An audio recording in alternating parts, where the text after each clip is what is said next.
سلام دوستان، امیدوارم حال همتون خوب باشه. من یک ساچمه رو امروز میخوام بسازم برای تفنگ 5.5 که قدرت تخریب خیلی بالایی داره. این نسبت به این ساچمه های 5.5 که تو بازار پیدا میشه به نام حالا مثلا دیسکاوری باشه یا مثلا JSP باشه یا گامو باشه، نسبت به اون قدرت تخریب بالاتری داره. حالا ما علت این که میخوایم این ساچمه رو بسازیم چیه؟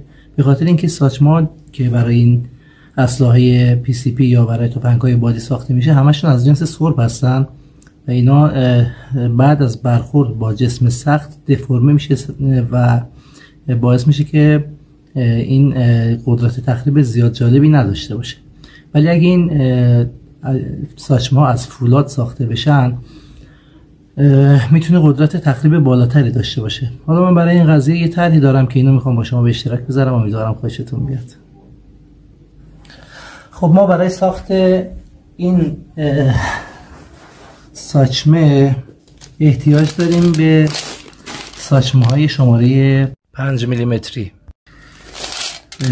و این اسمش کابل شوه. کابل شو توی الکترونیک یا مثلا توی کار الکتریکی مثلا یه سیمی رو داخل میکنن و اینجا رو با انبردست فشار میدن که این سیم مثلا دیگه سرش رشته رشته نشه، بهش میگن کابل شو. و ماکارونی که حالا در ابعاد زیاد مثلا میتونیم بخریم، الکتریکی ها هست. و اینکه چسب قطره‌ای، فندک و یه دستگاهی که بتونین این کابلشو رو ببرید. حالا با هر وسیله بتونین ببرید فرقی نمیکنه، مهم اینه که این قسمت لوله این کابلشو از این جدا بشه. حالا من با اضافه اینو میبرم.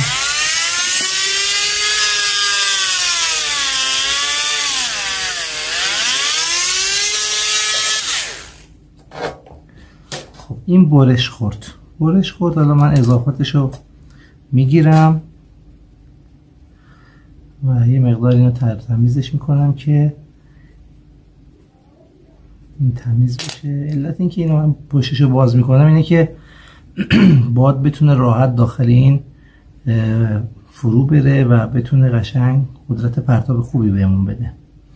حالا میتونیم این ورش هم قشنگ چسب قطری، این وری اون ور فرقی نمیکنه، چسب قطری بزنیم و ساچممون رو همینجا بچسبونیم. دیگه این چسبید. خب حالا یه تیکه از این ماکارونی رو میبریم. علت این که ماکارونی رو ما میبریم و به این ساچمه وصل میکنیم دو تا دلیل داره. یه دلیلش اینه که این ساچمه چون از فولاده خان اسلحه رو خراب میکنه، برای همینه که این ساچمه ها رو از جنس سرب میسازن که این خان رو آسیب نزنه، خانه فولادی رو. این فولادیه خان رو از بین میبره. خب وقتی که ما این کابلشو رو میبریم و داخلی میکنیم، این اولا که محافظت میکنه از ساچمه که به خان آسیب نزنه. خب من بذاریم فندکشو بزنم.